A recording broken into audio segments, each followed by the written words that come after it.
Hello everyone. Today we are going to start with a new topic, money and banking, in which we'll first study about banking. In this video I will be explaining about the central bank. So here first bank है क्या? Bank acts as a bridge. एक bridge की तरह काम करता है between those who save, those who deposit their amount in the bank and the users of capital, that means investors. जो bank में हम लोग जैसे if we are savers, we'll save our deposit our money in the bank, and bank will use that money to give further loans to those who needs to invest, right? So this activate the idle resources. जो मेरे पास खाली resources है जो किसी काम पे नहीं आ रहे, मैंने बैंक में जमा कर दिया. बैंक उन idle resources को आगे productive purposes के लिए use करता है. Then central bank. What is the central bank? अब देखो, central bank is an apex institution in the banking and financial structure. सबसे बड़ा institution, main institution जो है वो central bank होता है. It plays a leading role in. अब वो काम क्या क्या करता है? Organize करता है सारे banks को, regulate करता है, control करता है, supervise करता है, देखरेख करता है उसकी, developing the banking and financial system of a country. जो हमारी कंट्री का जो भी फाइनेंशियल सिस्टम या बैंकिंग सिस्टम है उसको कौन डेवलप करता है? Central bank. Now here central bank अलग अलग कंट्रीज के अलग अलग हो सकते हैं. Like India we are having Reserve Bank of India. England we are having Bank of England. USA Federal Reserve System. So our central bank is Reserve Bank of India which controls, facilitates, organizes the financial system and the banking system. What are the functions of the central bank? Monopoly over note issue. यहाँ पर कोई भी currency अगर issue करनी है तो कौन issue करता है? Obviously, central bank has the only the central bank have the monopoly to issue the new currency. No other bank can issue new currency, right? Only central bank is having the authority to issue new currency. Then bankers bank. Central bank acts as a bankers bank. That means other banks. बैंकों का bank कौन है? If the banks, commercial banks need something, who will help? Central bank. So central bank is also known as the bankers bank. Apart from this, central bank is the government's bank also. How government's bank? It acts as an advisor or banker to the government. Government का सारा पैसा, government का loans, government के behalf पे काम करना, government को advice देना, ये सारे काम कौन करता है? कोई कमर्शियल बैंक नहीं करता, only the central bank. And fourth is controller of credit. How to control credit in an economy. अगर इकोनॉमी के अंदर पैसा बहुत ज्यादा है तो क्रेडिट को कैसे कंट्रोल करना, अगर कम है तो क्रेडिट को कैसे बढ़ाना है. तो these are the steps taken by the central bank. And in this chapter we will be studying these three functions: monopoly over note issue, bankers bank, and advisor and banker to the government. Although controller of credit is a very important function of the central bank, but CBSE has deleted it from this chapter, but we will be continuing with the controller of credit function as a monetary policy to control the inflation and deflation in our next chapter. Next, in the sense, we are having a chapter excess demand and deficient demand, so we will be continuing with this topic in that chapter, right? So this topic you will study, but afterwards. So in this chapter, central bank will be studying these three functions of the central bank. Now first is monopoly over note issue. That means central bank having is the sole authority. Sole authority means खुद उसके पास सिर्फ एक अकेला उसी के पास ये authority है to issue the new currency.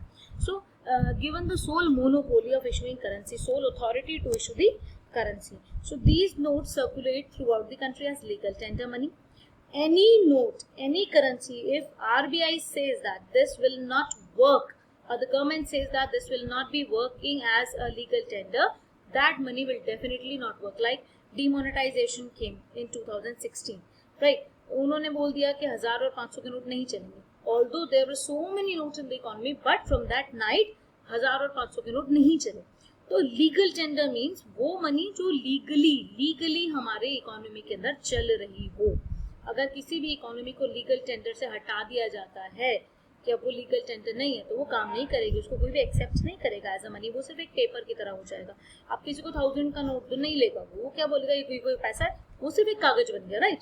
सो उसके ऊपर आरबीआई की मोहर होनी चाहिए, गवर्नमेंट की मोहर इन द सेंस ये नहीं कि उसके ऊपर ठप्पा होना चाहिए, बट उसके लिए गवर्नमेंट ने, आरबीआई ने ये बोल रखा होना चाहिए this is the legal tender.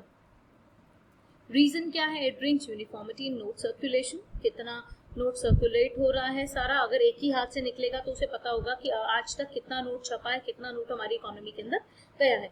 वहीं अगर 3-4 हाथों में दे दोगे तो पता ही नहीं चलेगा कितना जो मनी है सर्कुलेट हुआ है। तो डीमोनेटाइजेशन में जैसे हमको पता चल गया था कि कितना नोट हम लोगों ने दिया और कितना वापस आ गया, मोस्टली सारा ही वापस आ गया था, राइट, एक्सचेंज होने के लिए।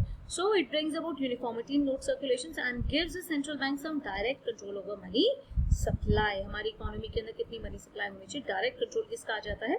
आरबीआई का, दैट मीन्स हमारे सेंट्रल बैंक का। Second is banker and adviser to the government. अब गवर्नमेंट के लिए कैसे काम करता है? It acts as an agent, it sells and buys foreign currencies on behalf of the government. Government नहीं आके बेचती खरीदती, बट गवर्नमेंट के बिहाफ पे कौन काम करता है?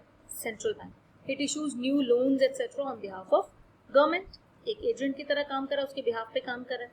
It acts as an advisor, it advises to the government on financial matters, monetary matters and various others economic policies।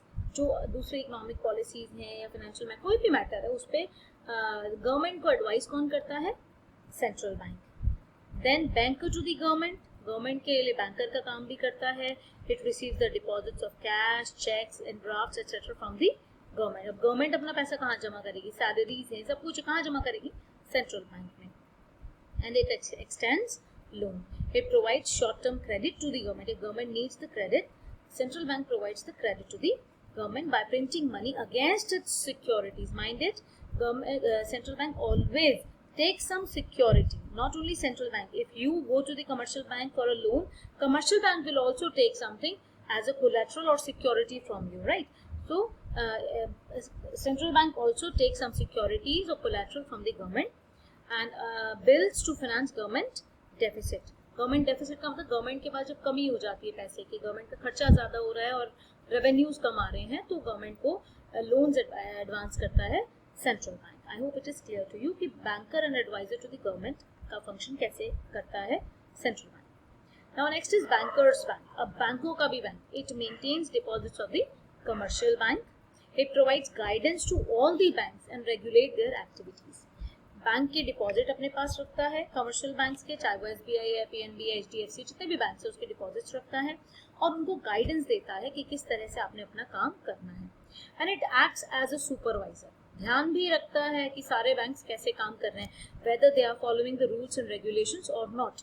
Earlier the central bank was only acting as a regulator, वो सिर्फ एक regulator की तरह काम करता है, but अब वो फैसिलिटेटर की तरह काम करता है, देख रेख भी करता है और उनको थोड़ी सी छूट भी दे दी। पहले छूट नहीं थी, अब कमर्शियल बैंक्स को थोड़ी सी छूट दे दी if they work under the guidelines given by the central bank. So it acts as a supervisor, bank licensing, branch बढ़ानी हो, एक्सपेंशन करना, लिक्विडिटी ऑफ एसेट्स मैनेजमेंट, ये सारी चीजों को देख रेख कौन करता है?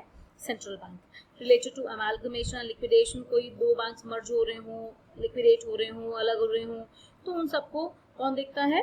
Central bank. पीरियोडिक इंस्पेक्शन कौन करता है बैंक्स की? Central bank, right. So lender of the last resort, it is very important. Lender of the last resort का मतलब एक एग्जांपल दे देती हूँ, अगर हमें हमारे कमर्शियल बैंक्स बैंकक्रप्ट हो जाते हैं, सपोज, वैसे हम लोग नॉर्मली मान के चलते हैं कि एक बैंक के अंदर जितने भी अकाउंट्स खुले हुए हैं, सारे के सारे अकाउंट होल्डर एक साथ नहीं आ जाते अपना पैसा निकालने के लिए, राइट। तो इसीलिए बैंक्स बहुत रेयर होता है कि बैंकक्रप्ट हो। बट अगर बाई चांस सारे के सारे एक साथ आ जाए पैसा निकालने के लिए, बैंक के पास तो पैसा नहीं है, बैंक तो अपने पास लिमिटेड पैसा रखता है, वो जो रिजर्व रख रहा है वो भी सेंट्रल बैंक के पास रखता है अपना, है ना। तो क्या करेगा बैंक? बैंकक्रप्ट हो जाएगा। और अगर उस टाइम पे उसे हेल्प चाहिए, लोगों को पैसा देना है, कैसे करेगा? तो at that time the last thing कौन उसे हेल्प करता है? Central bank. तो lender of the last resort, banks are required to deposit a fixed ratio of the net total liabilities, that the CRR, with the central bank। Total जितना उसके पास पैसा आया है उसका कुछ परसेंट जितना भी आरबीआई ने डिसाइड किया होता है वो हमें सेंट्रल बैंक के पास रखवाना होता है, ठीक है। In addition to this the bank holds excess reserves with the central bank to meet any clearing due to settlement with other banks. और अगर दूसरे बैंक्स के साथ कोई क्लियरेंस होती है, इसके बाद आप पढ़ेंगे, दूसरे बैंक के साथ अगर कोई भी क्लियरिंग करनी है, एक बैंक का दूसरे बैंक में चेक है वो क्लियर करना है, तो भी बैंक जो है बैंक्स का जो एक्सेस रिजर्व है वो भी सेंट्रल बैंक के पास पड़ा होता है, वो काम करता है। Now the surplus fund with the central bank can be used to make advances to the banks if temporarily in need of fund. अगर किसी बैंक को पैसे की जरूरत पड़ गई, भाई पैसा चाहिए, कहाँ से ले, तो सेंट्रल बैंक जो है, जो सरप्लस फंड एक्सेसिव रिजर्व्स उसने रखे हुए हैं बाकी बैंक्स के, वो एज अ लोन वो बैंक्स को दे सकता है. It means that if the commercial bank face, जैसे मैं आपको बताया ना, कोई हेल्प नहीं कर रहा तो फाइनली किसकी तरफ नजर होती है, सेंट्रल बैंक की तरफ, प्लीज आप तो मदद कर दो. तो it means that if the commercial bank fails to get financial accommodation from anywhere, it approaches the central bank as a last resort.